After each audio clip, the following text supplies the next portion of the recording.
I'm ready when you are, Diane. Okay, well, we're recording and you're in speaker view, so hope we are ready. I think we are. Right. Let's see. All right. You want me to start? Sure, we should have more people joining us, Okay. but I mean, no, you should start. It's 10 o'clock. So, Okay. Well, it's great to see everybody, and I really do appreciate how organized St. Andrews is. I always know where I stand, and it makes my errors even more glaring.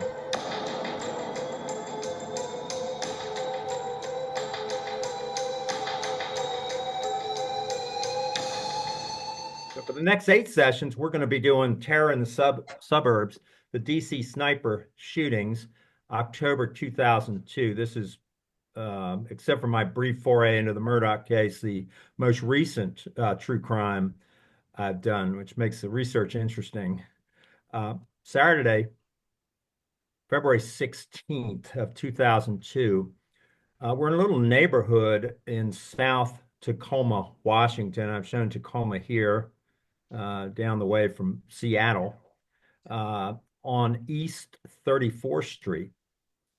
A young lady named Kenya Cook, who's pictured here, had a 6-month-old baby, Angelia, and she was having her ups and downs in life. She had recently moved in with her aunt, Isa Nichols, who was uh, an accountant, and Isa's husband, Joseph Nichols, who's in the military, and their daughter, Tamara, they call her Tammy, who was age 14. They moved into this house in that neighborhood on East 34th Street. Kenya was escaping an abusive boyfriend who was the father of the child and seeking a new future. She wanted to go into restaurant management, and she was going back to school and was currently working part-time in a women's clothing store. Joseph, the husband, father, was away for the weekend, and Isa, at about 6:15 that night,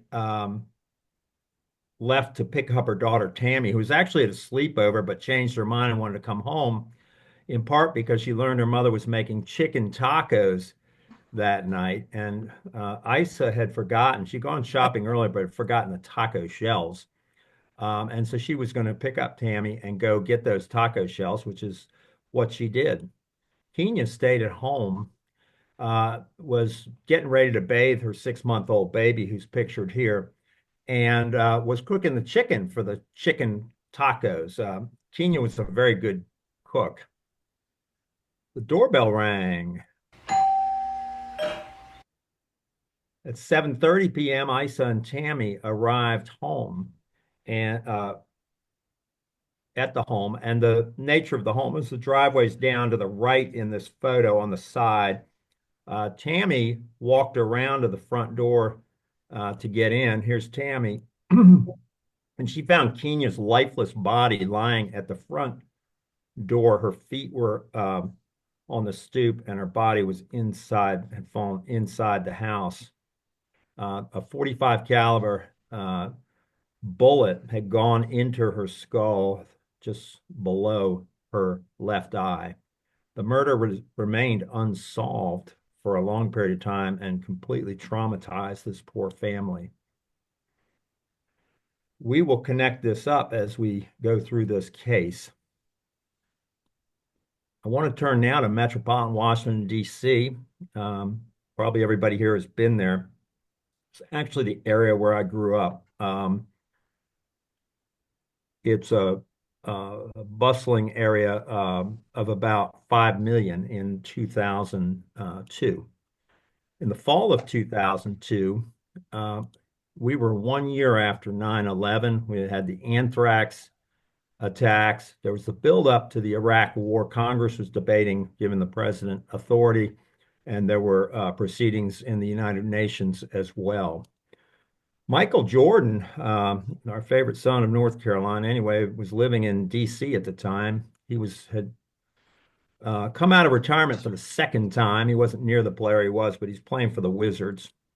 And the beloved Redskins, now the Commanders, had started the year with a home win over the Cardinals. So people were feeling good about that.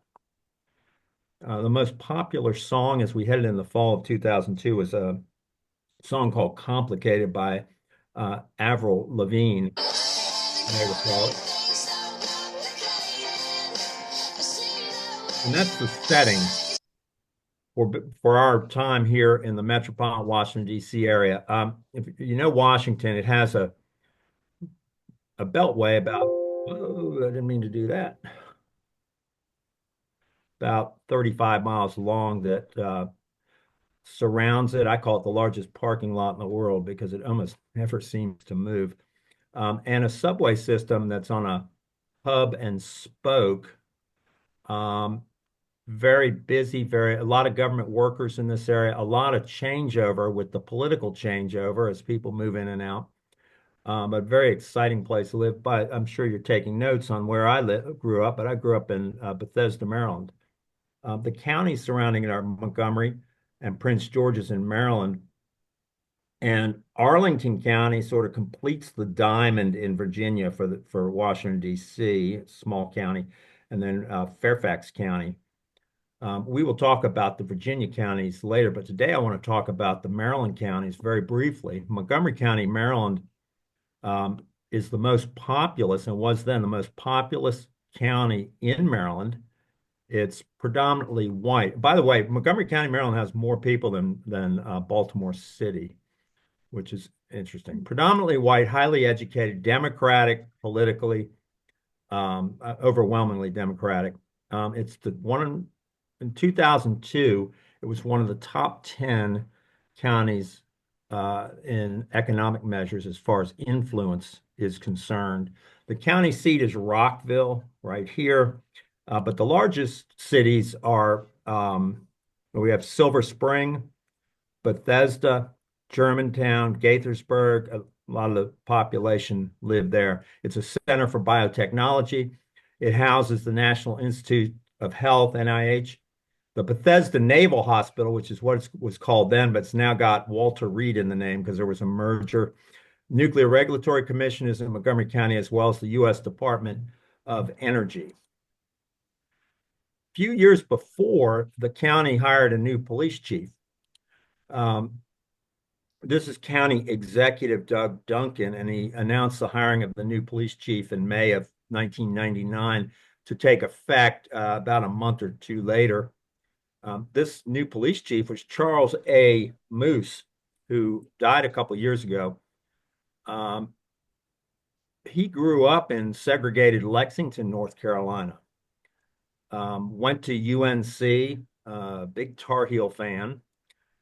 Former Portland, Oregon police chief. He was a very controversial police chief, but did reduce violent crime there.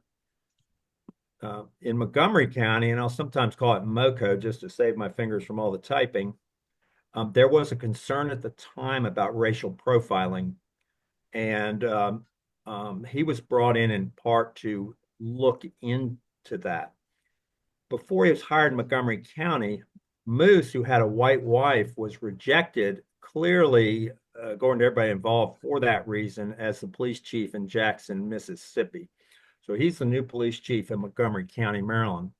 Prince George's County abuts Montgomery County. It's on the east side of Washington, D.C. Very populated area up in here and less populated in the south. Prince George's County is interesting comparison to Montgomery County. It's predominantly black, and it's at the time, the most affluent black majority county in the United States. County seat is Upper Marlboro, but the largest city is Bowie, Maryland up here, and that's where Kathy Lee Gifford grew up, which I didn't know until I researched this. It's home to Andrews Air Force Base in the southern part of the county in this area, the U.S. Census Bureau. The University of Maryland is in College Park up here, in the very northern part, and FedEx Field, the home of the Redskins, is in Landover, Maryland. This photo shows part of southern, I'll call it PG County, as the people up there do often. Branch Avenue, Maryland Highway 5, coming south out of Washington, D.C. This is southern uh, Prince George's County. And I want to talk to you about a little place that's designated by this white star, a little the home here. It's at 9815 Quiet Brook Lane in Clinton, Maryland. You can see Andrews Air Force Base is right here. It's a townhouse in a little parking area here. Very comfortable place to live. But occupying that house in the fall of 2002 was Mildred Green. Uh, she was born Mildred Green. They called her Millie, 42-year-old divorcee, and she had three children who are pictured here. She lived with her older sister, Adele, and Adele's husband, Chester. She worked at nearby Southern Maryland Hospital. She was a native, however, of Baton Rouge, Louisiana. She had recently moved with her children from Tacoma, Washington, and she moved to avoid and to get away from and to hide from her ex-husband. She was fearful of her ex-husband, and she had obtained restraining orders against him as a result of abuse that had occurred in that relationship. On Thursday, September 5th of 2002, and that's the year we'll be talking about throughout this, 10:30 p.m. This is where Millie Green was living with her sister. And just up the road a little bit, about a mile or so, is a restaurant called the Margellina, mostly Italian. Is Italian restaurant. It's actually named for, I think, a part of Italy.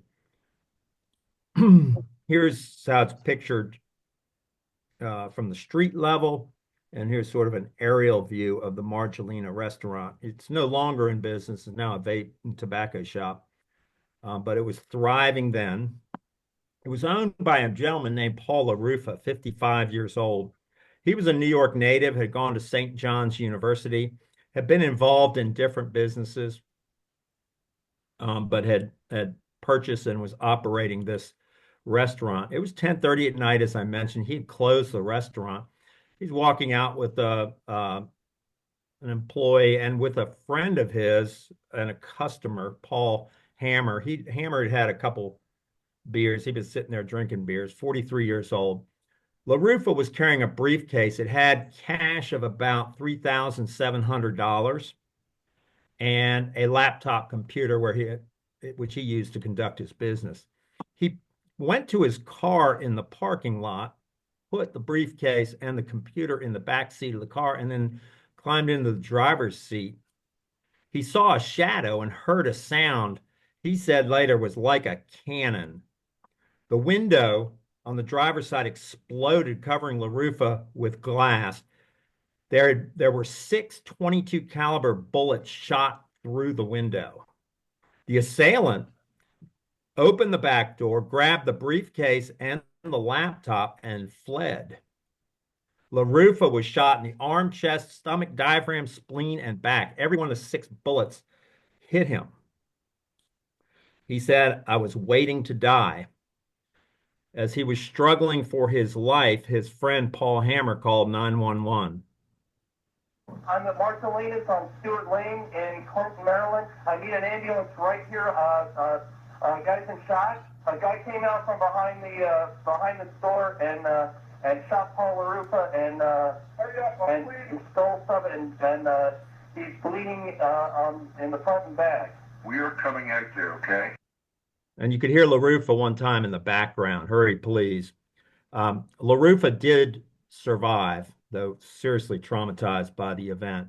9 days later, moving from where LaRuffa was shot down here, lower right, just across the Montgomery County line, you can walk across to Prince George's County from here, is the Hillendale shopping center, and it has this shop, Hillendale Beer and Wine, on New Hampshire Avenue in Silver Spring. It was owned by a guy named Arnie Lefkowitz, who's right here. And it was Yom Kippur. He was Jewish. Yom Kippur the next day. He was showing his employee, Benny Oberoi, who was an immigrant 6 years previous from New Delhi, India, and who wanted to learn how to operate a store like this because he wanted to own one of his own. He lived up closer to Baltimore. Um, he showed him how to lock up the store, and Oberoi was against this pillar in front of it, actually up in front by the curb, with his back turned to the cars. A shot rang out. The bullet entered Oberoi's back, and he fell. He said, "I'm hurt. I'm hurt." Lefkowitz said, "You've been shot." He said, "I can't breathe. I'm gonna die." Oberoi was indeed shot in the back. The bullet bruised his kidney and liver, lacerated his diaphragm and his colon. But he did survive, but he is traumatized to this day. There's a visual evidence of his wound. The ballistics were inconclusive because the bullet apparently broke up. So they weren't sure what kind of gun it came from. They knew LaRufus came from a 22. This is the overhead of the shooting area where Oberoi was shot. He was shot at the White Star. There's a Safeway grocery store near, sort of catty corner to it, and an employee there claims they saw a dark-colored Chevrolet Caprice slowly leaving the parking lot after the shooting. The next night, Three Road Liquors in Brandywine, Maryland. Now, this top black star is where LaRufa was shot. This is where Millie Green lives with her children and her older sister. And this is the Three Liquors store in Brandywine. A gentleman was closing up the store. His name was Mohammed Rashid, 32 years old. He's a Pakistani immigrant. And he had stepped outside of the store. It was a rainy night. He had seen a dark colored, what he called big American car parked outside. And he was interested in that car and why it was there. And then 3 shots rang out. The first 2 went over Rashid's head and into the door. And the third one hit him in the stomach. 22 caliber handgun shot in the stomach. He called 911. Ma'am, I am dying. 13704, somebody fire me. Brandywine 13704. Where are you? Where are you? Brandywine COD course 13704, Brandywine. I am dying, man. Somebody shot you? Yeah. Okay, where are you shot? In my belly stomach. 13704 Brandywine Road. Oh, man. I'm going to help you. I'm going to help you, okay? I want you to sit down right now. Uh-huh. Okay, take your shirt off. I want you to take your shirt and put it tightly into the stomach where you were shot. All 3 of those folks survived those shootings, and we'll look later at how they might have been connected. But I will tell you this, the police did determine that the 22 that hit Rashid was came from the same gun and the 22 bullets that hit Paul LaRufa. Tuesday, October 1st of 2002, 1:24 a.m. in Fairfax, Virginia. Virginia has cities and counties that are independent of each other. Cities don't. A city is an independent unit. It's not part of a county, but it's in south of Washington, D.C. Police spotted what they refer to as a felony car. Some might say it's profiling, but the police will say in this case, they see a beat up car, not well taken care of, older model, and they associate that with possibly being stolen, possibly being associated with a crime. And so they'll just run the tags on it, and the occupant driver might not even know the tags are being run. They do no stop tag running. So this was a 1990 Chevrolet Caprice, dark blue. The officer ran the plates and then ran the owner's name through their system, see if there are any outstanding warrants. The owner was a man named John Mohammed. Um, he had a teenage boy with him, except for a protective order, which were fairly commonplace when you run the tags. So the fact of a protective order is not a crime. It's violating the protective order that it is. There was nothing on his record. He was clean, and so nothing else came of that. It, what the officers did not know at the time was some of the background of the owner and driver of this vehicle. He was 41 years old, ex-military, twice divorced native of Baton Rouge, Louisiana. He had lived with his ex-wife, Millie, and the three children of that marriage in Tacoma, Washington until September of 1999 when they separated. He was subject to at least 2 restraining orders issued in 2000 at the behest of Millie. Those two, Millie and John, had divorced in October of 2000, and Millie was awarded custody of the children. Muhammad, had recently determined that Millie lived with their children in Clinton, Maryland, a fact that he did not want him to know. John was serving in the Gulf War and losing custody of his children. Millie talked to him about the separation, that we're separating, keeping the children. He had told Millie, you will not be raising my child, my enemy, and as my enemy, I will kill you. And that's the thought that Millie was living with. We go now to Aspen Hill, Montgomery County, Maryland. Wednesday, October 2nd of 2002. This is an aerial of Aspen Hill. We have in Montgomery County a lot of unincorporated communities. They're sometimes referred to by the names of the adjoining incorporated communities. It's a real mishmash. But like a lot of suburban areas, you go from one town to another. Aspen Hill is, I often view it as part of Wheaton, Maryland, or part of Silver Spring, Maryland, but it has its own name. It was a warm, dry day. The temperature, we were still in an extended drought in the DC area.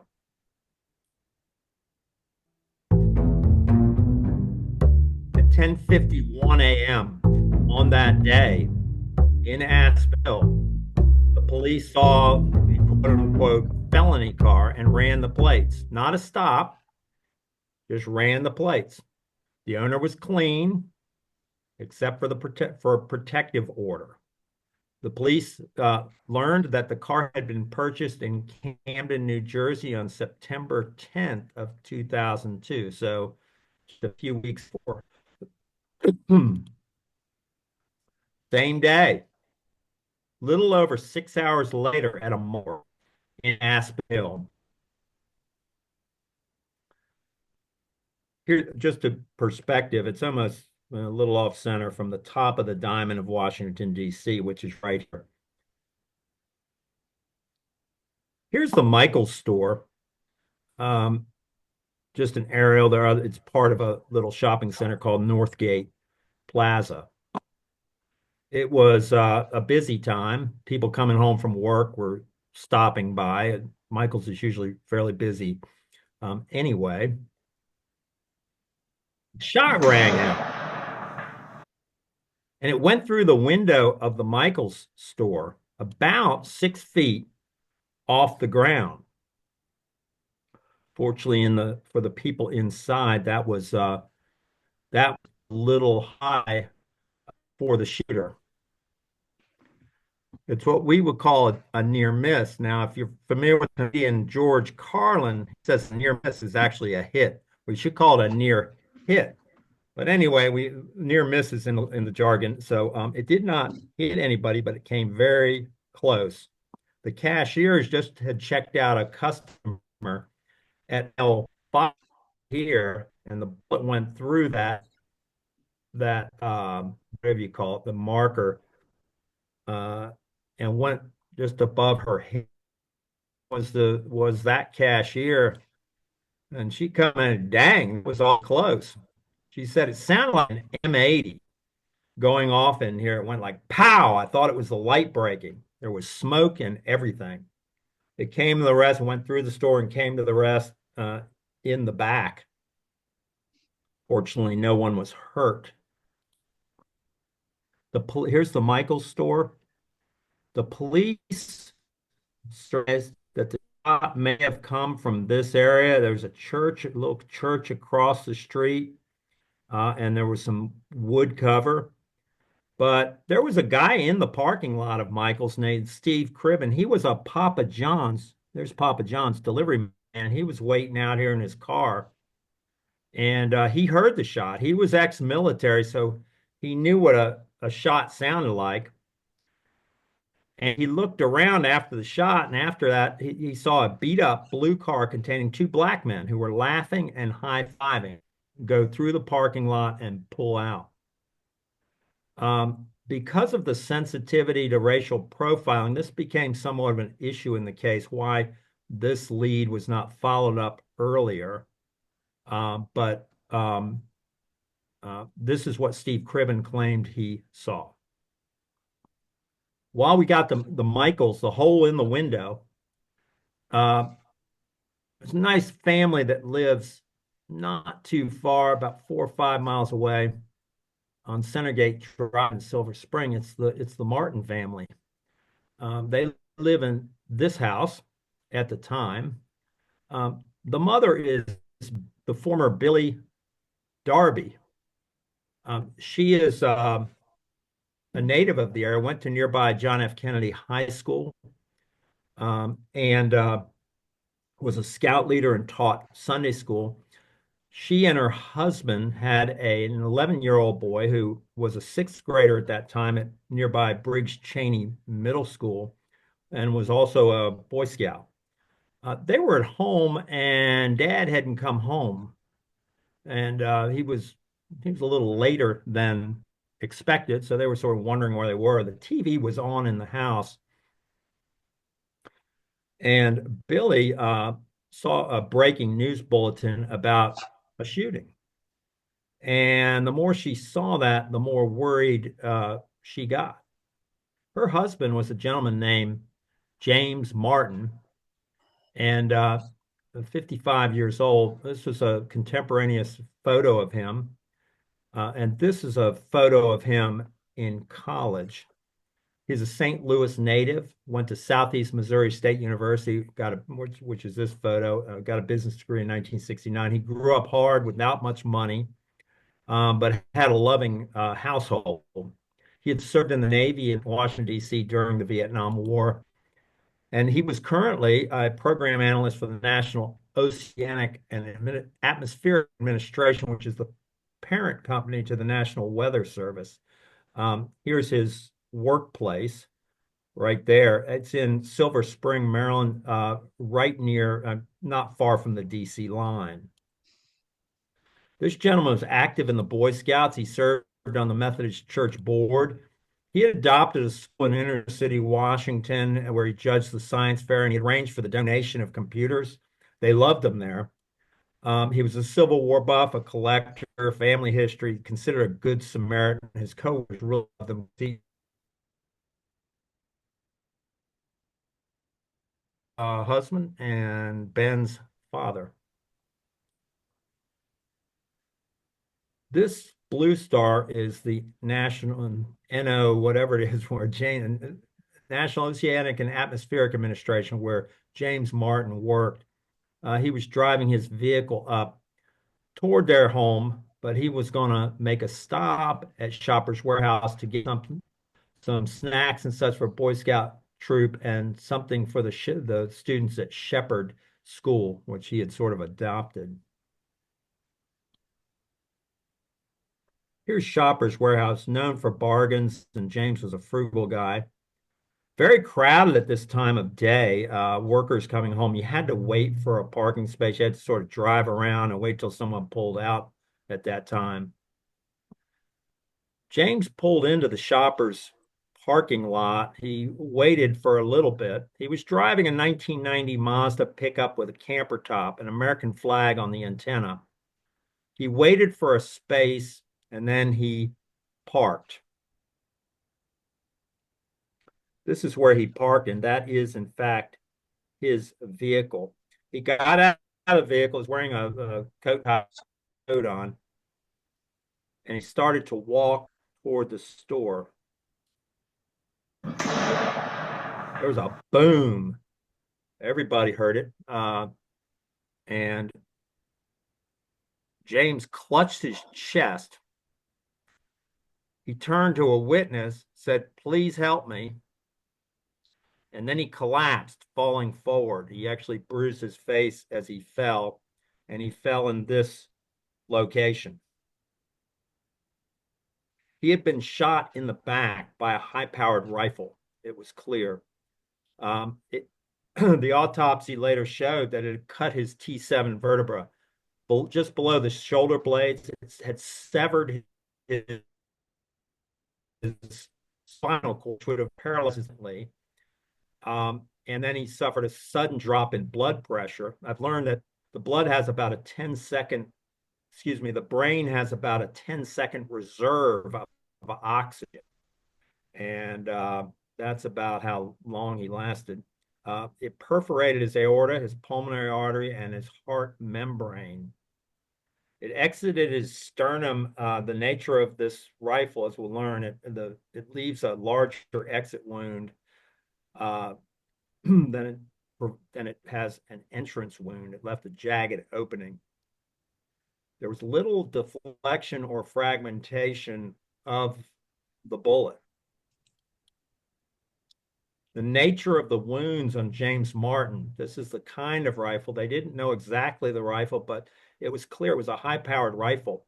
The bullets propelled by these rifles travel at a tremendous rate of speed and carry a tremendous amount of energy. You are hit by the bullet before you hear it. It's about 3 times the speed of sound. This is amazing per second. This is 10 football fields in a second. You really don't have a chance. But because it's carrying such tremendous energy, it's not just the bullet hole and the direct bullet path. It's the bigger path, and this might indicate as a bullet goes through, you have it. The energy is released out here, tremendous amount of energy, and it destroys organs and really exacerbates the nature of the injuries. And then as it exits, it's going to leave a much bigger wound. One of the trauma surgeons said, as that bullet slows down, that energy is so massive, it has to go someplace, and your body will literally tear apart. And that's what happened to James Martin. In the parking lot nearby was Kim Saddleson. She'd grown up in Prince George's County, but now lived in Silver Spring. She had a 5-year-old son, Joey, who was with her, and she was loading her car with some groceries. She saw Martin fall, and she called 911. Fire ambulance. I'm in a Salvador warehouse on Randolph Road, and a man just fell in the parking lot. There was a loud noise. We're not sure if he was shot. Medics and police arrived quickly. There's actually a police station, substation right across the road, and police heard the shot and came out of there to see what had happened. Medics tried to revive James. Here they are working on him. There was massive bleeding, and that's what your only chance of being saved is if you are attended to right away and the bleeding is stopped. It just tears your body apart and you're bleeding everywhere. And there was a lot of blood here.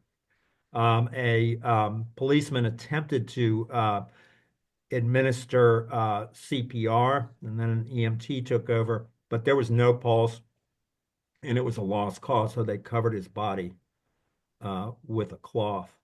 They looked for witnesses. There just weren't witnesses. One person walked by his body and thought he was working under his car. People just didn't understand. He just was shot and he fell. The police went and got the shopper's surveillance video, and it showed nothing. He's just walking and just fell over. So they didn't know what had happened. James D. Martin was dead, age 55. Back at the Centergate house, Billy waited with her son, Ben. She had seen the TV reports about the shooting. Of course, no name was given, so she didn't know, but she knew her husband was late. Detective Patrick McNerney, a Washington, D.C. native, went to St. John's College High School and then University of Maryland. He was charged with providing notification. He had a junior officer with him, and a friend of the family came with him. Billy had actually sent a friend of the family out to the scene to see what he could find out. And the friend of the family learned it was indeed his neighbor and friend, James Martin. So they came back to the house. Billy came out on the porch and left Ben inside. I'm sorry that what you've been watching on TV is in fact your husband. He is deceased.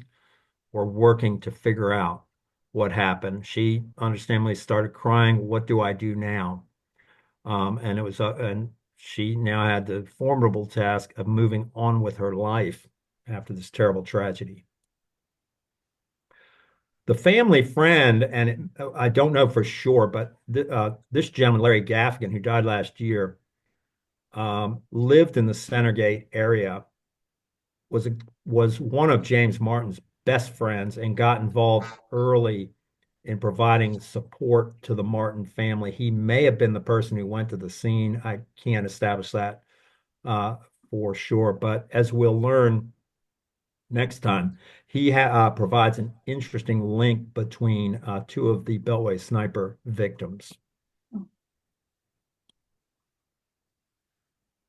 The police chain of command got involved. Barney Forsyth was the captain of the Major Crimes Division of Montgomery County Police. Very likable guy, somewhat gruff, but he supported his officers and his men liked him. Up the chain of command, he finally got the call. He wanted to know, is there a smoking gun? What's going on? He wasn't used to a call like this, a totally unexplained shooting. Bernard J. Forsyth, they called him Barney. His father had been a homicide detective in Newark, New Jersey. Barney, was born in Newark in 1947, raised in Prince George County, and actually gone to Matha High School there.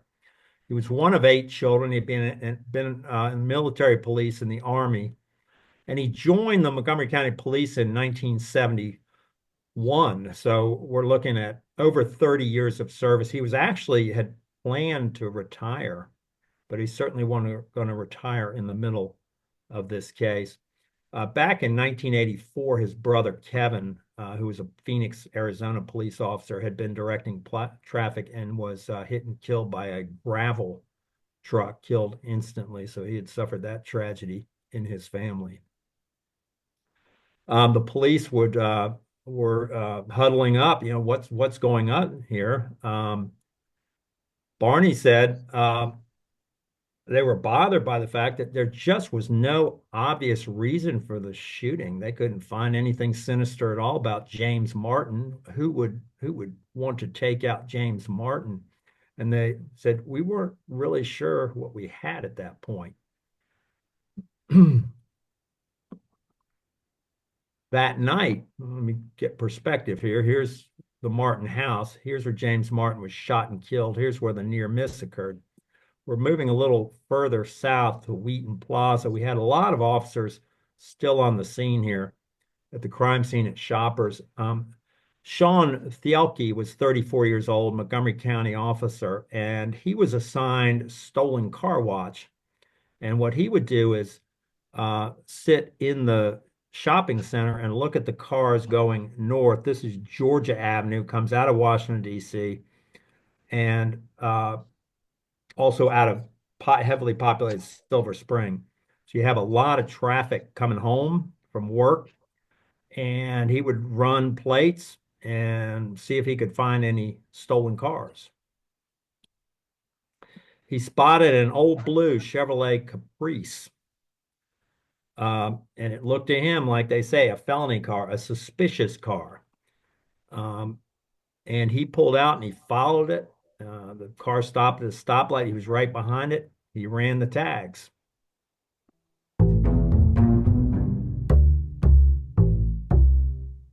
Both the tags and the owner, except for that protective order, showed it was clean. So he took no further action. Now, as the day has moved on, we're into the night now on Wednesday, October 2nd.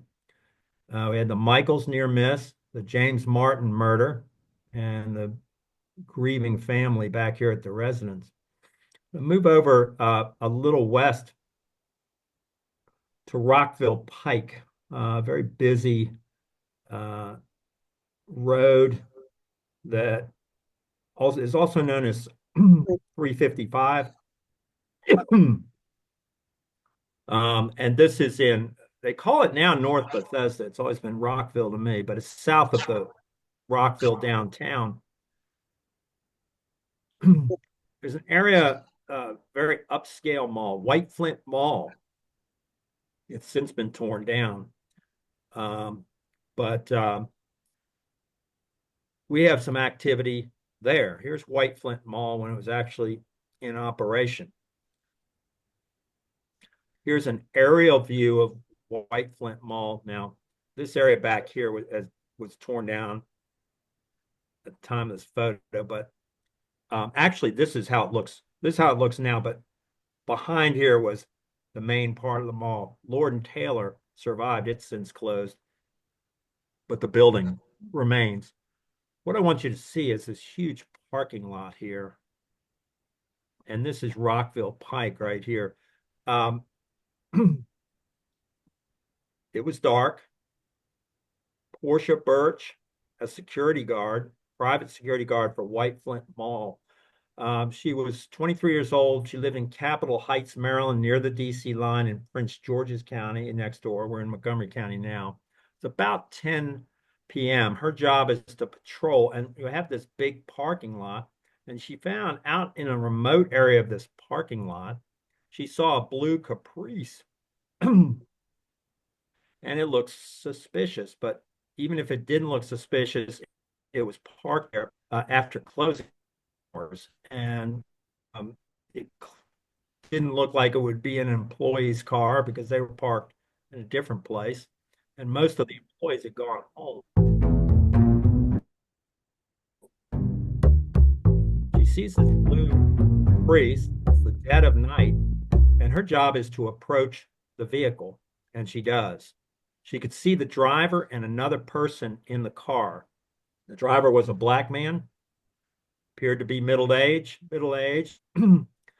He was very polite. She thought later almost effeminate in the way he talked.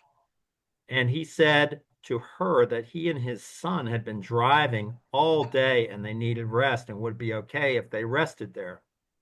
And she said, well, you can rest here for now, but the gates to the parking lot will be locked at 1 a.m., 3 hours after that, and you need to be gone by then. I mean, it's a cordial conversation. She came back on her rounds and checked an hour later. But when she left on her shift, her shift ended at 12:15 a.m., the car was gone. We don't know where it went that night.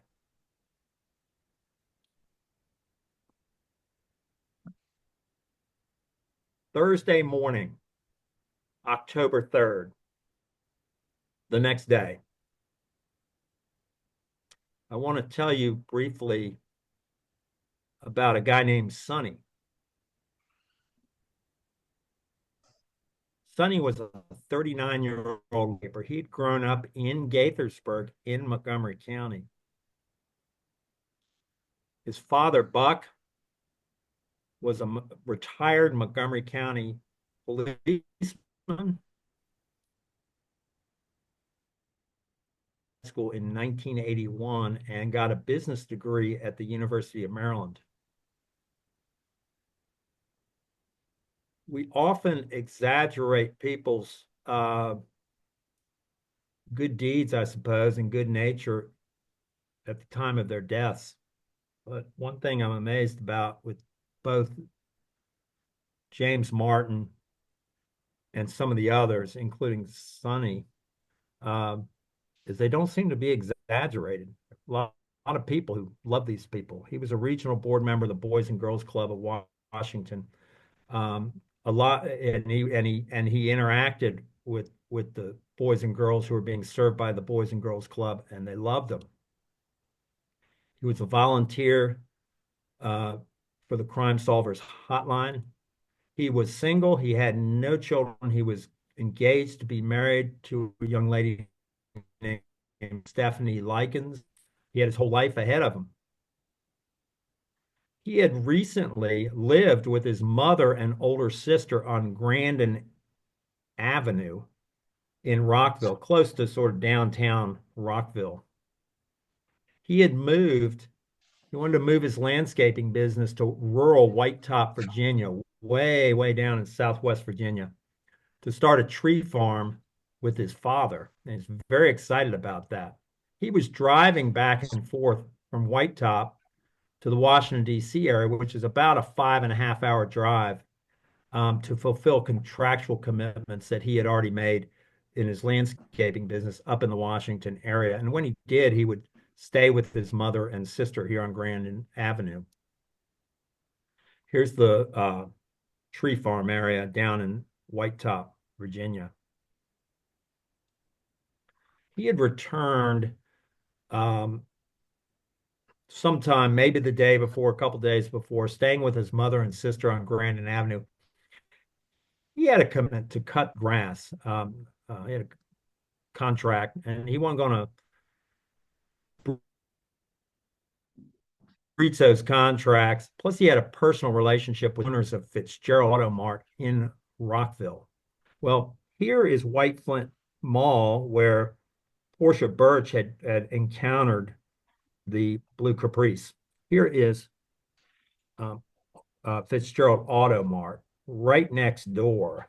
So we're talking in this area. 7 a.m., about 7 a.m., Sonny would have gotten up and gotten in his vehicle and started from Grandin Avenue. Here's sort of the governmental center in Rockville, it's the county seat. Gotten on Rockville Pike and gone down here toward Fitzgerald Auto Mall. Rockville Pike is busy most times. At 7 in the morning, it would have been pretty busy with people heading toward Washington or down where the commerce down here was in Rockville, but it wouldn't have been a traffic jam. This is Rockville Pike. It's somewhat what it would have looked like to Sonny as he went down to Fitzgerald Auto Mall to cut the yard. This is Sonny. His full name is James L. Buchanan Jr. And what he didn't know as he was driving down Rockville Pike is that he had less than 30 minutes left to live. We'll pick up there now. Wow. Oh, leave it. I thought I wouldn't get through all those slides. Let's see. Got to do something. Stop share.